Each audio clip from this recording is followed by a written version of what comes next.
Hello ladies and gentlemen, and welcome back to Georg Mack Plays the Classics.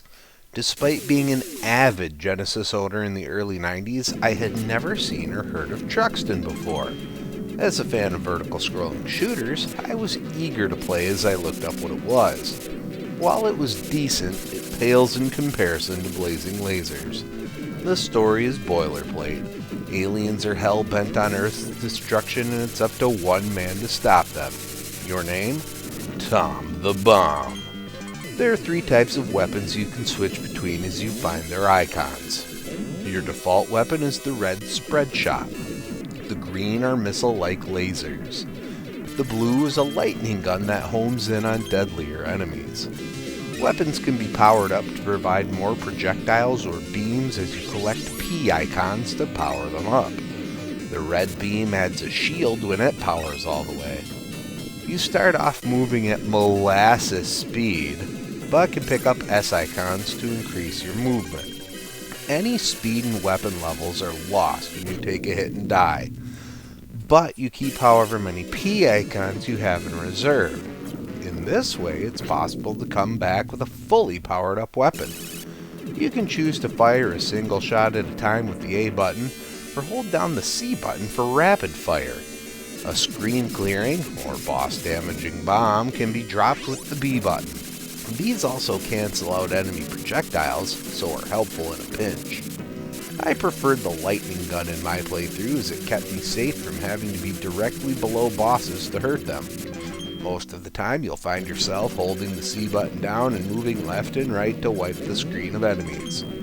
One design flaw is that enemies can enter from the bottom of the screen, but you can't shoot behind you, so you'll get hit with cheap deaths.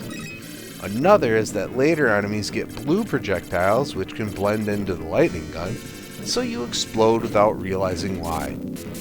Continues can be earned by reaching score milestones.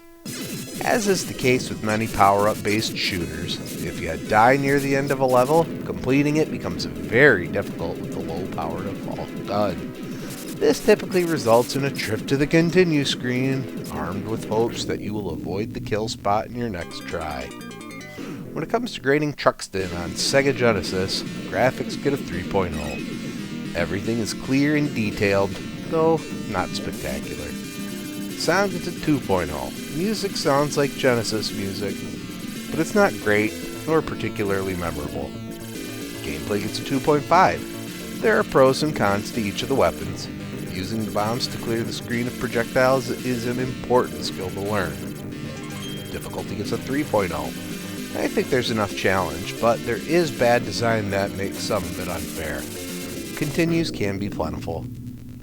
Fun factor gets a 2.5. This isn't the most fun vertical scroller I've played recently, but it wasn't a waste of time. Overall, Truxton earns a 2.6 and gets a B-. This is a decent game that you should try if you like the genre. Well, that's going to do it for me for today. Please make sure to like this video. Let me know what you think of Truxton in the comments. And please subscribe to Head Drop Productions here on YouTube, because we want you here for each and every video we release, because it is your destiny.